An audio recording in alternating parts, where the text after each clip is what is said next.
nokuthula emhlabeni kubantu abathokozelwa nguye. uJesu Kristu inkosi. uJesu Kristu inkosi. Siyamdumisa-ke uNkulunkulu kakhulu ukuba sibe phakathi kwenu la eMelmoth kwaMagwaza. KwaMagwaza emission angithi. Oh, okay. Siyambonga uNkulunkulu kakhulu, siyamdumisa. Angithobeke-ke ngibingelele abefundisi bonke abakhona okungenzeka ukuthi anginalwazi ngabo. BabuMthembu engimaziyo esisuka naye le eRichards Bay.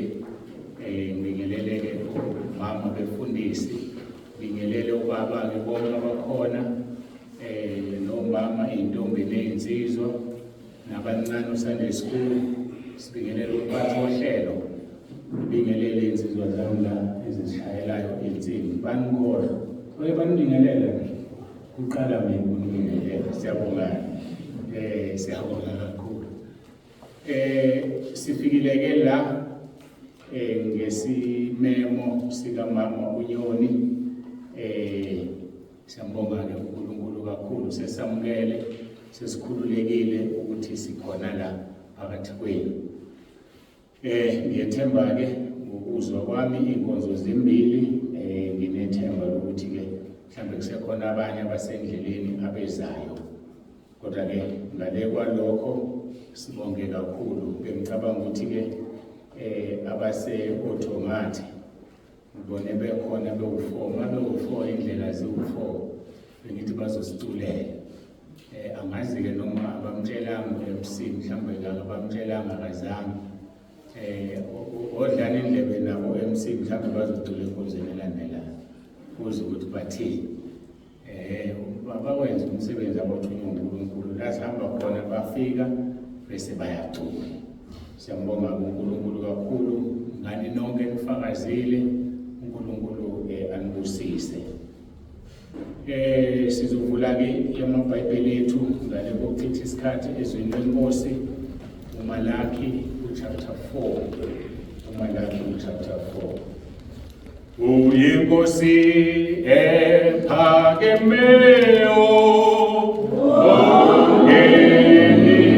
ongeni, uJesu uyinkosi, uyinkosi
Baba, egameni lomfowethu uJesu ophilayo, uNkulunkulu wethu nomusa, siyazithoba phambi kobuso bakho, sibonga uthando osinikeze lona namhlanje ukuba sivuke. Kungenxa yakho wena othandile, abanye abavukanga balibonanga lolu suku, abanye baseyibhedlela, abanye bandwazile bakwazi ukukhuluma, bakwikhoma ezibhedlela. Kodwa thina usenzela umusa ukuba sikwazi ukuzolalela izwi lakho. Kwangathi ngeke likho umuntu ozoyisola ngokufika la, futhi kwangathi lona loyo angalalelisisa, ngoba ngelinye ilanga lenkonzo izodlalwa ayizwe bese uyasho ukuthi awuzange ungilalele ngikhuluma nawe. Abuze athi awukuphi inkosi, bese uthi kwangena lo umbone ekhuluma kwakhuluma mina. Ngoba nami ngicela ukuhlala phansi ngilalele, usebenzise lo mzimba ukhulume phakathi kwethu. Esikucelayo ke moya ngcwele ukholo nguwena, ukhulume uzambule ngoba wena wedwa ngongcwele usibikela lokho okuzwayo ukukhulunywa ekhaya ezulwini. Sinikela wena-ke le nkonzo. Busisa bonke abafikile, abanye basuka kude, siyabona imoto, babusise uNkulunkulu nomusa ukuba bakuthole lokho abakuzele la okuyizwi lakho, babusiseke baphume la balenze. Sikunikeza udumo uNkulunkulu wethu uma sithi uJesu Kristu inkosi. Amen.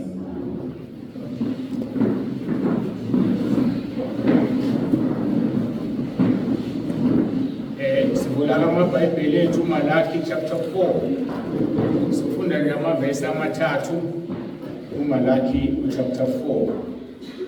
Ngithema ngithandaza-ke ngithele izwi lala uNkulunkulu wathi ngikhulume ngosuku lwakhe ngoba abantu abalwazi usuku lwakhe.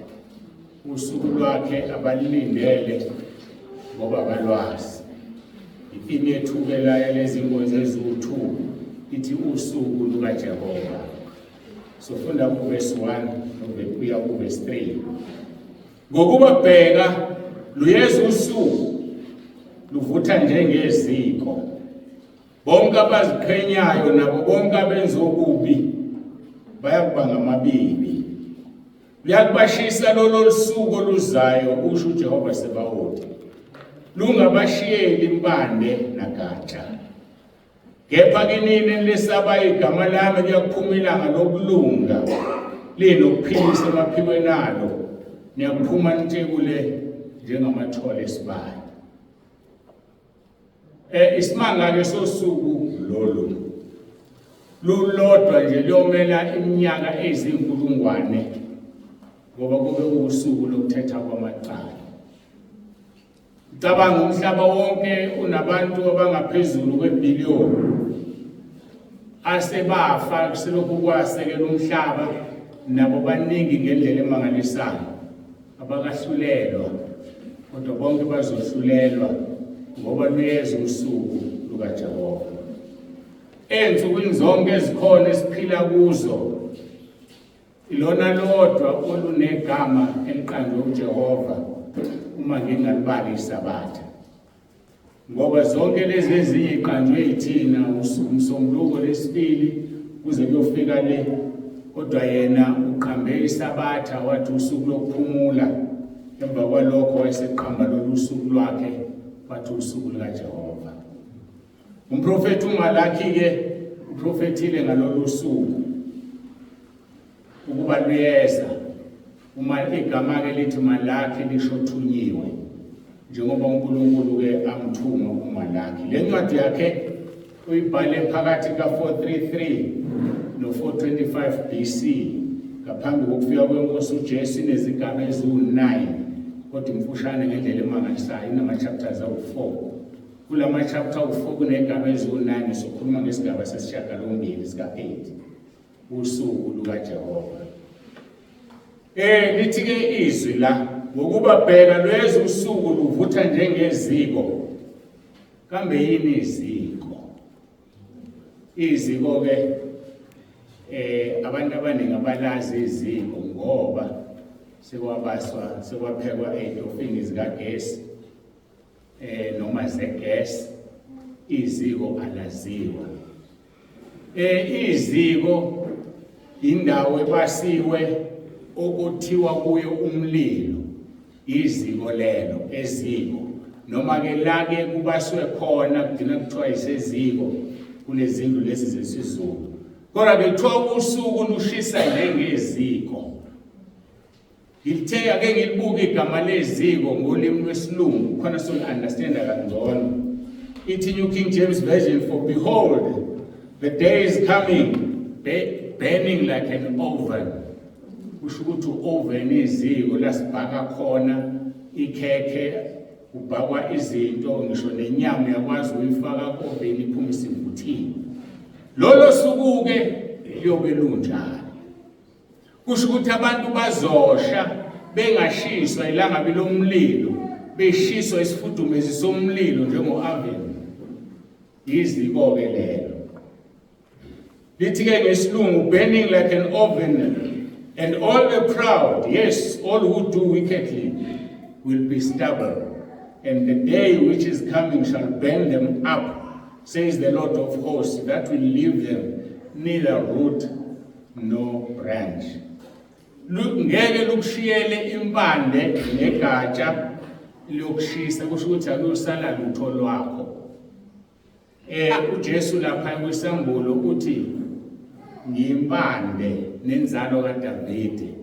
Impande ila kusuka khona isiqu sesihlahla. Uma lithi-ke lelizwi iziko noma umlilo ngeke ukushiyele impande nagatsha, okungukuthi-ke akukho lutho lwakho oluyosala olufanele ukusha.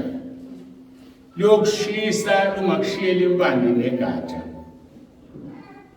Ngaphambi kwalolu suku khona sizoliqonda sil-understand kunezinto ezizokwenzeka lungakafiki lolu suku ukuze sazi ukuthi seluseduze. Lezi zinto-ke kufanele sizibuke ngoba luyeza lona seluseduze. Funa nawe uvumelane nami ukuthi seluseduze uma usuzwile ngezinto ezizokwenzeka. Umprofeti uJoel mayeprofetha kuchapter 2 verse 28-31 uthi kuyakuthi ngasemuva ngithulula umoya wami phezu kwenyama yonke. Amadodana enu namadodakazi enu ayaprofetha, abadala benu baphupha amaphupho, izinsizwa zenu zibone imbono. Lezo zinto ziwuphawu lokuthi usuku lusondele, ukuthi uNkulunkulu uzothulula umoya wakhe phezu kwenyama yonke. Uprofethwe, ubonwe imbono, njengoba siyakubona kwenzeka ekhaya lezwi esikulona uNkulunkulu asinikeze lona igroup kaWhatsApp enabantu abangaphezulu ka-9,300. Siyambona uNkulunkulu ekhuluma ngalezi ndlela akhuluma ngazo ukuwuphawu lokuthi lolu suku selusondele. Uthi naphezu kwezingceku zami nezincekukazi ngalezo zinsuku ngiyakuthulula umoya wami, ngiyakuveza imangaliso ezulwini nasemhlabeni, igazi nomlilo nezinsika zomusi. Mhlawumbe sikakaboni lokho, kodwa seke kwenzeka bathi inyanga bayibonile iba igazi. Uverse 31 uthi ilanga liyaphenduka ubumnyama, inyanga ibe igazi lungakafika usuku olukhulu nolwesabekayo likaJehova. Lolu suku-ke lukhulu lwesabeka. Lezi zinto-ke ziyokwandulela ukufika kwalolu suku likaJehova. Bakhona bayosindiswa kulezi zinto, kukhona abangeke basindiswe kulezi zinto. Uthi-ke uma ikhuluma uPetru Shumayeli emva kokwehla komoya ongcwele lapha kwizenzo chapter 2 verse 21 uthi kuyakuthi lona loyo ubiza igama lenkosi uyakusindiswa. Ngaleso sikhathi kuyosindiswa umuntu obiza igama lenkosi. Ingakho-ke thina uNkulunkulu ekhaya lezwi nasentabeni yendlu kaJehova kuyabonelelwa esinikeze ukulibiza igama lenkosi ukuze sisindiswe. Ngoba bonke abayolibiza igama lenkosi bethi uJesu Kristu inkosi bayosindiswa. Siyakuthola lokho ukuthi bayasindiswa ngoba seRoma chapter 8, uRoma chapter 10. Ngizokala kuverse 8 this time around, siye ku-10 no-13. Lithi kepha uthini na izwi liseduze nawe emlonyeni wakho nasenhlizweni yakho kungukuthi izwi lokukholwa esilishumayelayo. Kulona loyo olalele manje, ungaba uyilalele ku-YouTube noma uzoyilalela ku-WhatsApp noma uyilalela uhlezi la ehholo, iqiniso lithi izwi liseduze, izwi lisemlonyeni wakho lokuthi ulibize igama lenkosi bese uyasindiswa. Ngoba uma ungalibizi igama lenkosi ukusindiswa kwakho kuncane. Athi uJesu uma kunjenje emthini omanzi kuyoba njani owomileyo na? Esho ukuthi uma kuhlupheka yena enguNkulunkulu ehlushwa abantu abadalile kuyoba njani ukuhlupheka komuntu ehlushwa omunye umuntu na?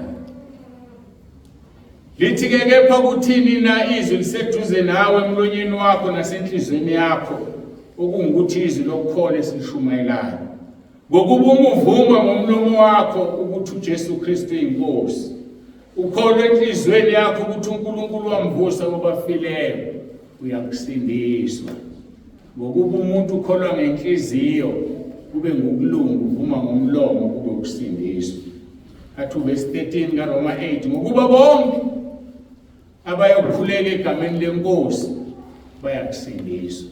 Bafethu insindiso iseduze kunoma ubani okhona namanje.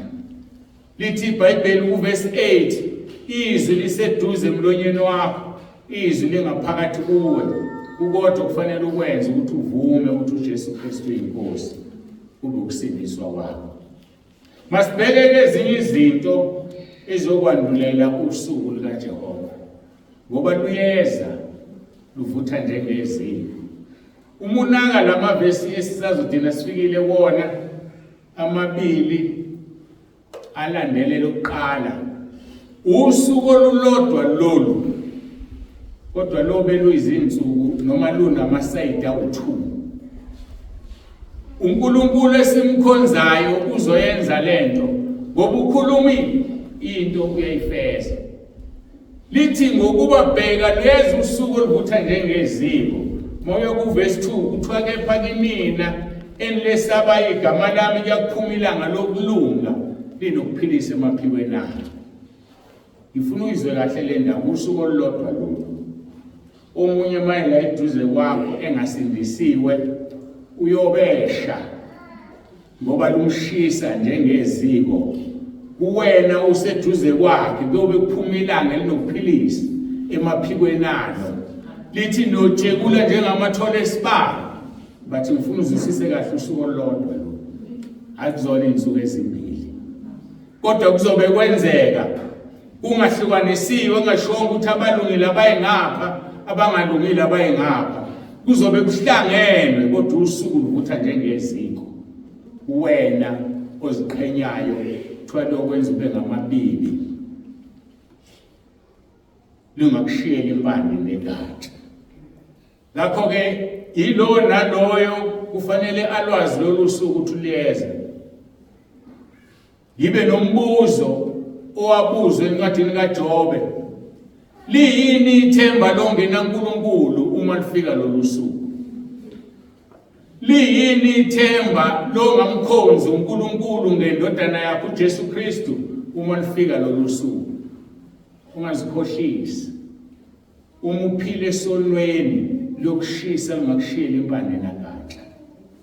Kodwa kulabo abalesaba igama likaJehova kuyophuma ilanga lokulunga linokuphilisa emaphikweni alo. Isimanga ukuthi ilanga linamaphiko. uNkulunkulu akayikhulumi into ngeyona. Kunezinto esizibonayo singazibonisisi ngamehlo enyama. Ilanga lihamba emkhathini. Namhlanje uzofunda ukuthi lisuke lindiza linamaphiko njengoba lihamba nje liyoshona. Kodwa lobe linokuphilisa emaphikweni alo kulabo abalesaba igama likaNkulunkulu. Itheka sibuke ezinye izinto ezokwandulela usuku likaJehova. Uyazibeka umpostoli Paul eholo moya kaNkulunkulu mayibhalela uTimothy incwadi yesibili chapter 3 verse 1 kuya 9. Uthi uPaul ngomoya ongcwele, kepha yazi lokhu ukuthi ezinsukwini zokugcina kuza kuvela izikhathi ezinzima. Ithe uma uJesu athi makunjenje emthini omanzi yobanjani komileyo. Izikhathi ezinzima zafikela uJesu eyindodana kaNkulunkulu. Kodwa akazange awe, akazange agudluke. Wasithwala isiphambano engalinaki ihlazo, wayobethelwa kwalenga ngenxa yezono zami nezono zakho.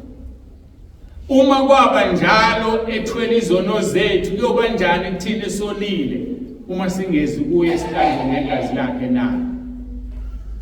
Ithuba leli lihle lokuthi ungahambi kule holo ungazani noJesu.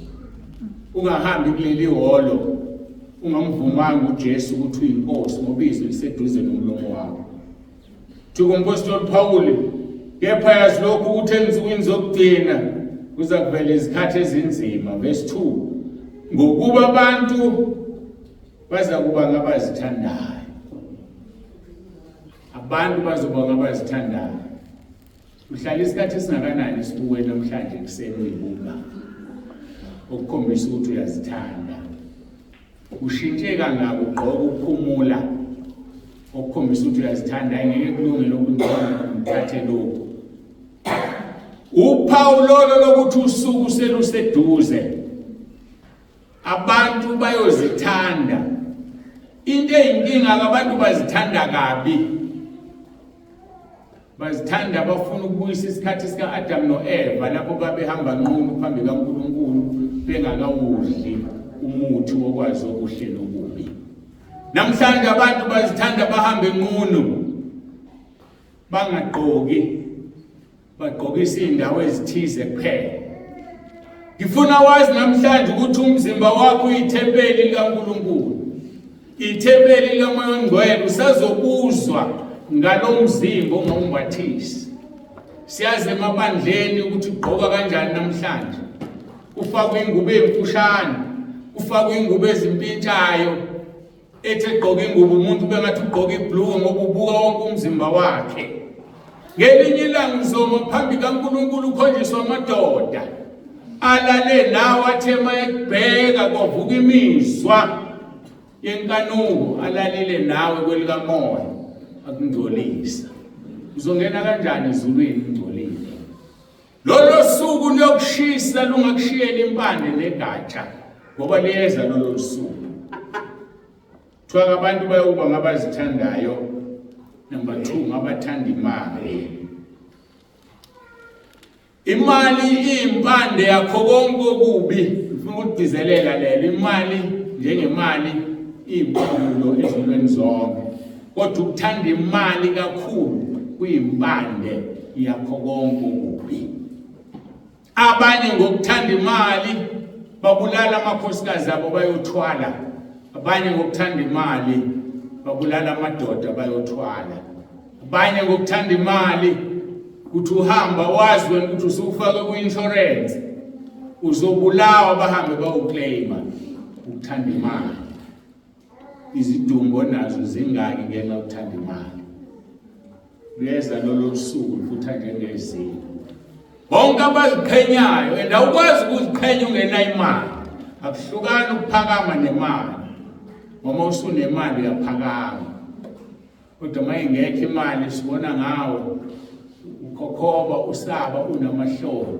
Kodwa umuntu uma esenemali akanawo amahloni. Kuthiwa kuba ngabazithanda imali nabazigabisayo, azigabisa umuntu aphakama ngezinto uNkulunkulu ambusise ngazo. Kuthiwa kuba nabantu abazidlayo, abantu abahlambalazayo, abantu abakhuluma amagama angakhi. Wena yini oyikhulumayo ngomuntu wakho? Usile nje namhlanje ukhulumele. Konke ukukhulumile uyakha na noma kwakhi? Yini oyikhulumile namhlanje? Uthi uJesu wonke amazwi ayize siwakhulumile, sizozilanda ngawo ngosuku lokugcina. Kuthiwa nabangalaleli abazali. Intsha namhlanje ibalalela abazali. Iy'ngane zanamhlanje zibalalela abazali. Kodwa kolunye uhlangothi nabazali abayishaya iy'ngane zabo. Lithi iBhayibheli ishaya ingane ngoswazi uyayophula esikhogweni. Azisashaywa iy'ngane. Angisho ukuthi ayishaywa esikoleni ngoba esikoleni umthetho uthi ingane ayingashaywa. Wena mzali oyizele eyakho lengane ikhulise ngenduku. Sikhuliswe ngenduku thina yikho sithi namhlanje sinenwele ezimhlophe ngoba uma uhlonipha abazali bakho ubazisa izinsuku zakho ziyande ezweni. Kuthiwa-ke kuzodwala abantu abangalaleli abazali. Mhlawumbe usokwa simbeka isandla nomzali wakho. Mhlawumbe usokwa wamthuka ngenhlamba nomzali wakho. Mhlawumbe wamthuka ngenhliziyo akumangalisa impilo yakho ibheke phansi. Ngoba umuntu othuka umzali, oshaya umzali, ulanda isiqalekiso, impilo yakhe ayisoze ilunge noma yinini. Bese sithi ngesizulu umhlaba uyahlaba siwusukele.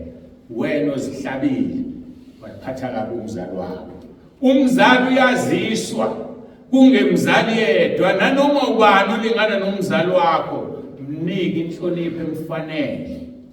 Namhlanje asisakwazi izingane ukuthi makunomuntu omdala zimsukumele ebhasini, makunomuntu omdala ngisho ekhaya. Abantu abadala basekhaya bayifundisa izingane kungena izivakashi, ingane efanele ngabe iyasukuma efundisiwe ukuze kusho umuntu omdala. Suka kuhlala umuntu omdala uzomfundisa phambi kwezivakashi nje, ubuhlaleleni ungamfundisi ninodwa esekuphoxa nje. Abazali nabo bayidlala indima yabo yokukhulisa izingane ngoNkulunkulu ukuthi zimesaba uNkulunkulu. Kuthiwa-ke ngekhathi zokugcina abantu abazobalalela abazali, abantu abazobonga, ukubonga nje, to say thank you. Umenzele into umuntu athathe ngathi ilungelo lakhe, noma ngabe ilungelo lakho kodwa ukuthi ngiyabonga kunesibusiso. Ubheke izinto nazo, ubheke ukuthi usuke wababonga yini abantu abakunikeze zona. Usuke washo wathi ngiyabonga. Ngane usukhulile unale minyaka onayo, usuke washo nje kubazali bakho ukuthi ngiyabonga bazali bami ukuthi sengingane. Usuyasebenza unemali, usuke wayenza iphathi, wabiza umfundisi wakho wathi ngicela sibonge abazali bethu basikhulisile sibangaka. Noma wazi ukuncishana, wazi ukuthenga imoto ezinhle, gibela imoto enhle, ekhaya kuyahlushekwa kulala ngadliwe. Izingane ezingabalalela abazali nezingane ezingabongiyo, kuthiwa nabahlazisayo ahlazise nje umuntu, indlela akhuluma ngayo, indlela agqoka ngayo, indlela enza ngayo izinto, kuvele kube ihlazo nje. Kuthiwa nabangenalo uthando, nabahlebi, nabangazithibi, nabangenabo umnene, nabangakuthanda okuhle. Uthando luphelile kubantu namhlanje. Uphawu lokuthi usuku lukaJehova luseduze. Abantu abakwazi ukuthanda abantu ngaphandle kokuthi umuntu amthande ngenkanuko. Mina ngisho uthando lungelona lenkanuko. Ngeke uyidlwengule ingane kamakhelwane uma umthanda umakhelwane. Ngeke uphinge nomfazi womuntu uma umthanda uyithanda le ndoda yalomfazi. Ziningi izinto ezenzekayo ngenxa yokuthi kuphela uthando. And masingabamba lelizwe lithi thanda umakhelwane wakho njengoba uzithanda wena. Ongeke uyibambe inkukhu kamakhelwane uyipheke athi mayebuza uphike uma umthanda umakhelwane. Ngoba masekwenzeka kuwe lokho kubuhlungu. Engeke ithizalele inkukhu kamakhelwane ngakuwe. Uthatha umntshontsha amaqandayo uwadle ngoba kuwona wakha kamakhelwane. Kuphelile uthando kubantu namhlanje. Uphawu ukuthi usuku kaJehova liyeza. Abantu abangazithibi, angakwazi ukuzithiba umuntu. Umuntu akadlulwa skate, noma iskate asidlulwa mfana. Ukuzithiba akukho ukuzihlonipha. Abantu abakuthanda okuhle, athi verse 4, nabakhapheli. Umkhapheli umuntu udayisa ngomuntu, uyamkhaphela lo muntu. Noma umkhaphela ngesizathu, noma umkhaphela ngaphandle kwesizathu. Lithi iBhayibheli eTestamenteni elidala, ungamhlebi umakhelwana wakho, ungamhlazi umakhelwana wakho. Ngombona wona umakhelwane, musuhambe umhlebe ukhulume ngaye, hamba ukhulume naye, umtshele umakhelwane kuyeke lo uyasihlaza endaweni. Hayi uhambe uyomhleba. Bayahlebana abantu namhlanje. Umuntu uma umhlebe uyambulala. Ngoba layozwa khona ukuthi wathini ngaye. Ufana nofile. Asiyeke ukuhlebana masithandane. Umhlebe umakhelwane wakho, umthande njengoba uzithanda wena. Uthola ukhona nabanamawala, nabakhukhumele, nabathanda injabulo kunokuthanda uNkulunkulu. Umuntu abe namawala mayenza izinto noma mayikhuluma. umuntu akhukhumale sengathi ufakwe i-yeast. Yebo usuke efakwe i-yeast, usuke efakwe isono siyakhukhumalisa. Usathane lapha ku-Adam no-Eva ubatshela uthi Eva ungadla la ngeke ufe lokho Jehova ethe uzofa, kodwa uzovuleka amehlo uhlakaniphe ube ngangaye. Khukhumala lokho. Bangaka abantu osufisa ukuba ngangabo ukusho ngomona, ungabe ukuthi role model wenze kahle, yazi ngifuna ukukhula nami ngifuzile yababa waleli ekhaya osebenzayo wenza izinto, nami ngifuna ukusebenza ngivuselele lakithi ikhaya ngoba ngiphile ekhaya, mhlambe bahlwempu bayahlupheka ngoba siphuma emakhaya afanayo. Kodwa uzothola ukuthi umuntu unomona akafuni omunye umuntu enzekelwe into enhle. Abantu bakhukhumele bathanda injabulo kunokuthanda uNkulunkulu. Abantu abayi enkonzweni, kodwa makuthiwe kunomsebenzi lapha noma kunomculo othize endaweni ethize, uyakhona manje ayokhipha imali angayikhiphi ngisho esontweni enikela ngoba uthanda ukumnandi kuNkulunkulu. Verse 5 athi nabanesimo sokumesaba uNkulunkulu kepha amandla akho bewaphika, athi uPaul labo ke obagwema. Yaba ingozi ke labo kunabo bonke banesimo sokuthanda uNkulunkulu kodwa amandla bayawaphika. Bayaya esontweni, bazenza zonke izinto zasesontweni, kodwa mase kungasese kumnyameni benza amahlazo izinto ezisabekayo. Abe neshwa kowesifazane wase kusemina bonakala sephusha isisu. Lengane ngokusindisiwe iyakholwa nje, izifakazi esontweni ilitholephi ithuba lokwenza lento na? Banesimo sokumesaba uNkulunkulu kodwa amandla bayawaphika. Unjani wena, unaso leso simo? Lithi-ke ngokuba kulabo kuvela abanyonyobele ezindlini bethumba besifazana abasindwa izono, beqhutshwa izinganuko ezizinhlobonhlobo, bethumba besifazana. Mhlambe nami uhlehla nje insizwa yami ubheke emuva usuwakwadlula umuntu. Wathumba wesifazana waba nenhlanhla ukuthi akakubophanga. Isono kodwa simile phambi kaNkulunkulu. Usuku oluvutha njengeziko luzofika, ngeke lukushiyele impande negatsha. Umbuzo omkhulu uthi liyini ithemba lakho uma ungenayo uNkulunkulu? Kuthiwa-ke laba bantu bethumba besifazane basindwa izono, beqhutshwa izinganuko ezizinhlobonhlobo. Namhlanje siyazi ukuthi abantu besifazane bayadayiswa, bayathathwa, kuthiwa i-human trafficking, yokwenziwa imali ngabo, lapho besiwa khona bayoba isigqila socansi. Ngeke kwenzeke kuwe uma ubalekele kuJehova ngoba izwi lakhe lingumphongolo namandla olungileyo ubalekela kulona asindiswe aphephe. Yikho ngithi lini ithemba lakho uma ungenayo uNkulunkulu na? Kuthiwa-ke befunda njalo laba bantu kodwa bengeke bakwazi ukufika ekulazini iqiniso. Abantu abathanda ukufunda kodwa bengafiki ekulazini iqiniso. Kanti yodwa incwadi befanele sinamathele kuyo uma sesiqedile isikole, funda iBhayibheli ngoba ukudalile usinike yona le ncwadi. Sekuphele konke ukufunda kwakho uzogcina kulokhu ukukhulunywa iBhayibheli. Iyona ncwadi okufanele singahlukani nayo. Athi verse 8 njengoJane noJambe bamelana noMose, kanjalo laba bamelana neqiniso. Abantu abonakela ingqondo abahluleke enkolweni. Bamelana noMose, oJane noJambe. Noma inini noma kwenze njani ungafisi ukumelana nenceko kaNkulunkulu ngoba uNkulunkulu uhamba naye. Noma ngabe wena usubone ngathi akahambi nayo, uma yena esamiyekile ebandleni elihola lelo bandla, ungamelani nayo. Mawubona ukuthi ayenzi kahle ngcono uhoshuke, uhoshe uphume kunokuthi umelane nayo.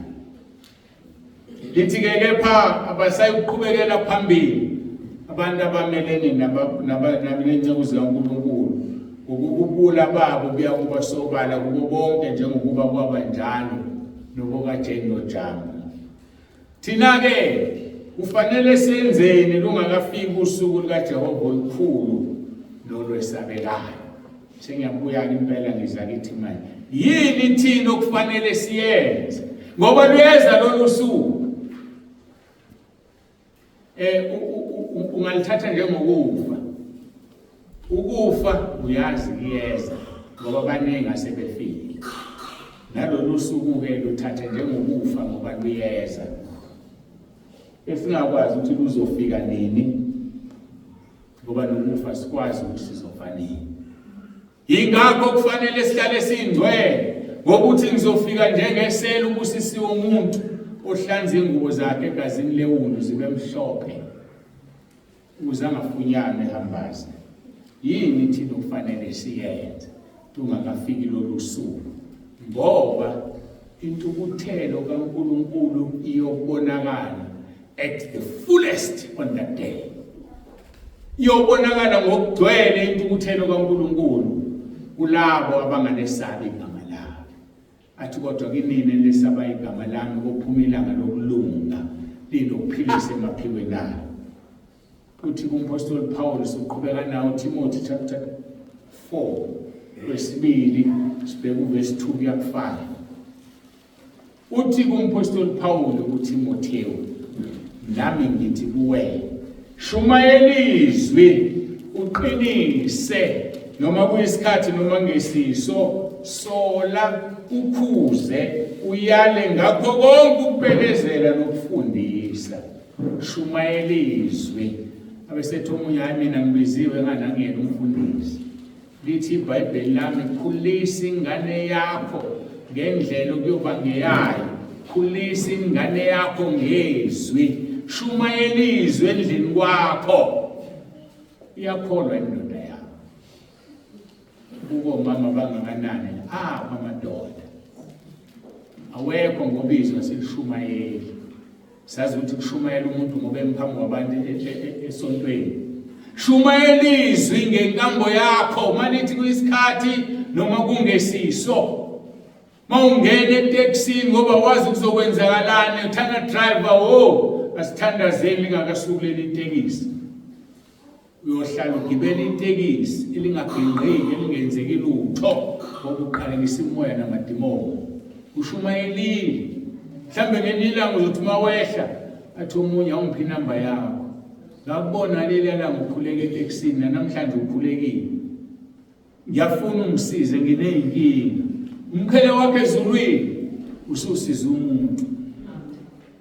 Kodwa uma ungashumayela izwi ngenkambo yakho kwesikhathi noma ngesona isikhathi luzokufica lolu suku oluvutha njengeziko. Bonke abaziqhenyayo nabo bonke okwenza okubi liyobashisa lungabashiyela impande nagatsha. Bayoba ngamabibi lisho njalo iBhayibheli. Sola ukhuze. Yayisola ingane yakho nje uyayikhuza wagcina nini ukuyishaya. Ingane ayishaya ngenzeni. Mhlawumbe ufuna ngiqale ngokuthi idine nini ingane ukudelela nokuhlupha. Idine nini? Mhlawumbe idine ekseni namhlanje. Uthi ayenze into igoloze engafuni. Kuyishayile nje. Usazophendula phambi kaNkulunkulu ukunikezile lengane ngoba efuna uyikhulisa. Mhlambe lengane izokukhula ibe umfundisi. Izoba umfundisi kanjani uma ikhulisa ngezwi? Uma umfundisi kuphenduka abantu ishumayele. Ngifuna ukukutshela namhlanje ukuthi igazi lalaba bantu lengane mengadinanga umfundisi lokuzwa kuwe ngoba uyikhulisanga ngendlela okuyoba ngeyayo. Shumayela izwi endlini yakho kuyisikhathi noma ngesona. Uyale ukhuze ngakho konke ukubekezela nokufundisa. Ubekezele khona abantu abashaya izingane ngempama. Isono leso. Intanga yenu lo. Ngane ngansi uthukuthela ikuthusu wangempama eshaya ingane ngempama. Umuntu omshaya ngempama ongangawe ukuthi niyalwa. Ulwa nengane yakho wena. ungakhali uma isinamandla siko 1819 kushaya ibuyisa lezi yanduko weshanga ingane ishaya ngoswazi ngawula uswazi lapha esihlahleni ishaywe ngoswazi ingane ishaywa ngempama ishaywa ngenqindi ayikhahlelwa ayishaywa ngokuthi ngenduko omshanelo uzoyilimaza ngoba uyishayela ukuyakha awuyishayela ukuyibulala izokhula inenzondo lengane uyishanga ngempama izokhula inenzondo lengane uyishanga ngesibhakela izothi ngangena esikoleni ishaya ingane ngempama ngoba ifunde kuyise noma kunini ekhaya igazi laleyo ngane lizofuna kuwena icala lakho lelo ngoba ufundisa ingane ukulwa mayisilo esikoleni isifika la kuphakeme khona isixoshe ethilwini yakufunda ekhaya sekubuhlungu sekuphefundisa umthandazela ingane yami yahluka awuvuma izono zakho kuqala zokuthi wena washaya ingane walwa nayo ingenamandla ayishaye ingane ngempama ayikhahlelwe ingane ngawula uswazi ingane ishaye lwephuka malwephuka biyeke silungile ingane ufanele sishumayele kuyisikhathi noma kungesiso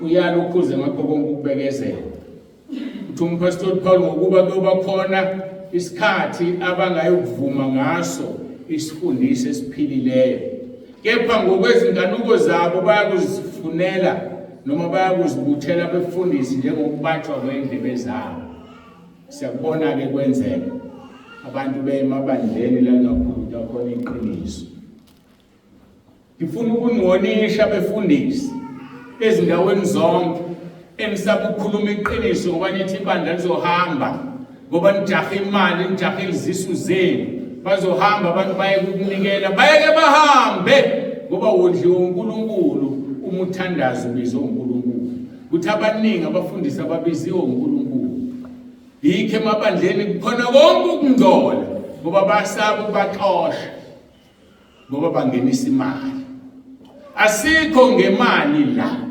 sizoshumayela ilizwi likaNkulunkulu kuba wonke umuntu ngosuku lukaJehova aphunyelwe ilanga elinokuphilisa emaphikweni akhe atshekule njengamathole esibani lungakushisa usuku uzube ngamabibi lungakushiyela impande nakade yilokho engikushumayelayo mina and uma ngibuya nelinye ivangeli elingaphili yoba ngoqala ekuseni kodwa njengamanje ngikhuluma ivangeli eliphilayo ngoba ngifuna ukuphila ungazisoli umusha lapha esihogweni ukuthi ngatshelwa angizisoli uma ukwenzile okushukoyo ujabule ubonge uNkulunkulu ungabongi mina ngoba kumina omile la ubona umzimba wami kuthiwa abantu bayofulathela izindlebe zabo eqinisweni bazifunela befundisa abathandwa yibona siyakubona ke kuyenzeka kade ngibuka amafigures ekhaya lezwi kule group engishumayekela zonke izinsuku abantu abaphumile sebengaphezulu kwabangaphakathi okungukuthi multiply 9000 ngo2 that is 18000 ngabe le group 18000 manje kodwa ngoba kuyashisa kule group ukukhulunywa iqiniso abantu bayabaleka baphuma kanje kodwa ngiyazi likhona usuku lapho beyofisa ukuthi ngabe kuthiwa ikhaya ezilikhona lobe lingasekho ngoba kuyobe sekunendlala yezwi insizwe ezinhle nentombi ezinhle zohla zenyuka zifunizwe ngeke zithole kodwa namhlanje iseyinqada uvula noma umsakazo kuyashunyayela nakho useholo namhlanje kuyashunyayela awungenanga ngamali futhi akho mali ozifunwa mazuyisola mabe kunikelisile la ekhaya okwazi ukuthi ibandla azohamba naleyo mali sizobe silekelela umama uNyoni ukho konke angene kukho njengoba kukuhle kudecorate ukudla ukunikela ke sizonikela kodwa ngizohamba ngisho la nesent ngoba ngiyena umfundisi wemali ngakho ke ngiwonisha bonke abefundisi abashumayela ngoba benzela izisu zabo ukuthi sisazoma phambili kaNkulunkulu endowakho umvuzo utholile emhlabeni singathi masithola imqhele yethu bese kuba buhlungu ngoba wakho utholile emhlabeni lithi ke kepha wena qonde ezintweni zonke Be watchful in all things. Qonda. Be watchful, gada, ubone ezintweni zonke. Ubekezele ekuhluphekeni wenza umsebenzi womvangeli. Ufeze ukukhonza kwakho. Inkonzo yafezwa. Bekezela kulula, usho njalo umphathi ohlelo.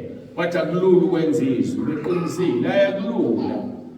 Ubiza ukuzinikela nokuzidela uthi uJesu ufuna ukuza emva kwami. Luka chapter 9 verse 23 uthi makathabathe isiphambano sakhe imihla ngemihla ngilandela. So akulula kufana nokuthabatha isiphambano ukwenza izwi kodwa kunomvuzo omuhle othandekayo ngosuku likaJehova ngoba kulolu suku ophuma ilanga elinokuphilisa emaphikweni akho. Ngakho-ke qonda and be watchful, ubekezele ekuhluphekeni wenza umsebenzi womvangeli ufeze ukukhonza kwakho. Lungakafiki usuku likaJehova olukhulu oluvutha njengezilo. Bonke abaziqhenyayo nabo bonke abenza okubi izobashisa babe ngamabili. Liyakubashisa lolu suku oluzayo usho uJehova sebawo. Lungabashiyeli impande nagatsha. Ngiphinde ngibuze umbuzo kuJob 27 verse 8. Liyini ithemba lomuntu ngalelo langa uma engamthatha uJesu namhlanje? Masithandaze.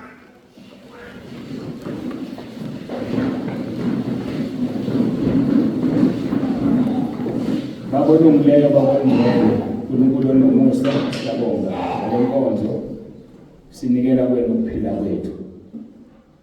Akekho uNkulunkulu ofana nawe nonjengawe sithandayo osibekela imigomo neqiniso lokungena ezulwini ukuthi kufanele siphile kanjani sibathande omakhelwane bethu singabenzeli izinto ezimbi sibathande lo sizithanda thina. Ngingayenzi into umakhelwane engafuni yenziwe kimi. Ngingantshonti izithelo zikamakhelwane uma nami ngafuni ukuntshontshelwa. Angatheli imilo umakhelwane ebusuku ngihambe ngiyomtshontsha umbila wakhe. Ngenza izinto Nkosi engithanda zenziwe kimi nakumakhelwane. Usifundisa lokho namhlanje ngoba luyeza usuku lwakho oluvutha njengeziko. Sisize uNkulunkulu wethu u-ovene into enzima kabi oguqula inhlama ihlazi iphuma isiphekiwe isiyikhekhe. Umuntu ebhakwa yilolo suku uyoba kuphi? Siyacela Nkosi basize abantwana bakho balizwe balenze izwi lakho. Sisazoba kule break siyazi kunenkonzo elandelayo. Siyacela Nkosi ukuthi ube nathi ngabe ukukhulumisana nempilo zethu. Ukuba Nkosi silungele usuku lokubuya kwakho. Silungele lolu suku oluvutha njengeziko ukuze thina siphunyelwe ilanga lokuphilisa emaphikweni akho. Siyabonga Nkosi udumo lonke lungo lwakho lufanele.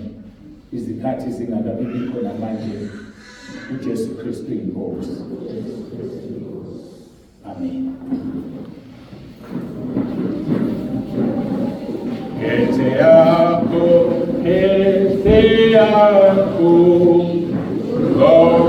Govindela zimi kete yako kete yako kete yako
sabiza uJesu ngenkosi, wathi uJesu namhlanje ngizoba nawe eparadise.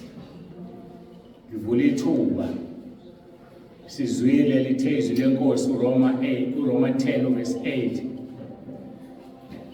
wathi izwi liseduze nawe, izwi lisenhlizweni yakho, uthi umvume uthi uJesu Kristu uyinkosi bese uyasindiswa. Lelo ithuba engivulayo, othandayo ukuvuma uJesu, uyakholwa ukholwa, umfundisi noma usuye, noma ngabe wenzani, lelo langa liyogoba usuku lukaJehova liyokusiza ukuthi umvume uJesu namhlanje ukuthi uyinkosi, usindiswe. Emva kwalokho ushiye izono, uphile impilo engcwele phambi kaNkulunkulu, ngoba uNkulunkulu ufuna sibe ngcwele njengoba yena engcwele. Indodana yakhe uJesu Kristu uphilile emhlabeni akasenzanga isono, waba ngcwele, khombisa thina ukuthi nathi singafana naye mase sivumile izono zethu, samvuma sibe ngcwele njengaye, ngoba uzosipha amandla. Philip 4 verse 13 athi uPawuli, inamandla okwenza konke ngayonqinisayo. Uzosinika amandla okuphila impilo engcwele, ukuze ngalelo langa nosuku lukaJehova uphume ilanga lokuphilisa emaphikweni alo. Athe khalo seduze kwakho elumshisa ebhakiwe kuhaveni, ukuhleka wena uthi uJesu Kristu uyinkosi. Abasukuma bafuna sikhuleke uRoma 10 verse 9 simvume uJesu sithi uyinkosi.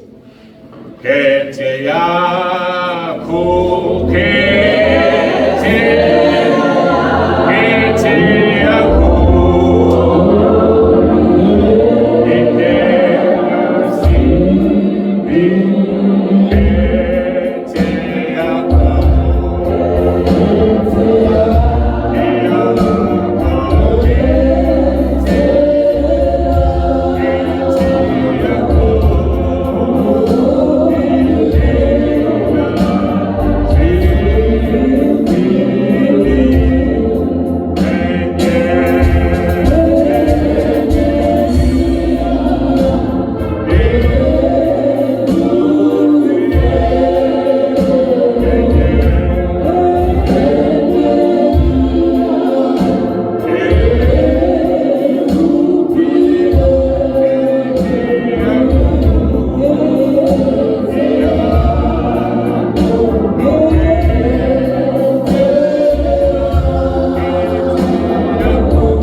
nisho emva kwami ninensukumile lomkhuleko sokukhuleka manje. Nkosi Jesu, ngiyavuma ngomlomo wami ukuthi uyinkosi. Ngiyakholwa enhlizweni yami ukuthi uNkulunkulu wakuvusa Nkosi Jesu kwabafileyo. Ngiyakhuleka egameni lakho Nkosi Jesu ukuba ungisindise. uSathane angimfuni, amadimoni angiwafuni. Ngiyacela Nkosi Jesu uphathe impilo yami, ungikhulule emandleni kaSathane, ungilondoloze Nkosi Jesu, uzungivuse ngosuku lokugcina. Ngiyabonga egameni lakho Nkosi Jesu. Amen. Ngimkhulekeleke Baba egameni lomfowethu uJesu ophilayo. uNkulunkulu wethu nomusa nanti ibandla lakho sisithandazile abaseRoma 10 verse 9. Ngiyacela Nkosi wenza uverse 10 wakhona, othe umuntu mayivume ngomlomo uyasindiswa, ukholwa ngenhliziyo kube ngokulunga. Namba abantwana bakho Nkosi, abanye abakholwa, abanye bayakholwa, kodwa bonke bakuvumile ngoba bavula umnyango wezulu, ukhiye lo sinikeze wona, wathi uma silibizile igama lakho sosindiswa. Ngiyacela ke Nkosi masize ubapha amandla ukuphila impilo yobungcwele. Basize Nkosi babuyele emakhaya abo, babuyele ngezwi lakho amaHubo 139 verse 5 othi umuntu wakho uyamzungeza ngemva nangaphambili ubeka isandla sakho phezu kwakhe. Babuyele ngezwi lakho amaHubo 17 verse 8 othi umuntu uyamvikela njengoba usuku uvikela inhlamvu yeso lakho. Bavikele Nkosi, sivikele. Mahubo 34 verse 7 thenge inkosi yakhe yamesanxa zonke kwabakwesabayo bakhulule. Ngaphezu kwakho konke Isaiah 54 verse 17 masingabikho isikhali esilolelwe noma ubani osukumile manje wavuma uJesu esiyophumelela nolimi olumvukelayo lwahlulele. Akube isibusiso phezu kwekhanda lakhe namhlanje kuze kube usuku lokubuya kwakho, kuze kube usuku lukaJehova oluyovutha njengeziko, lona lolo suku ukuphuma ilanga lokuphilisa emaphikweni alo. Siyabonga udumo lonke esilinikeza wena uJesu Kristu inkosi. Amen. Ngishela kumphathi wohlelo. Ngiyabonga.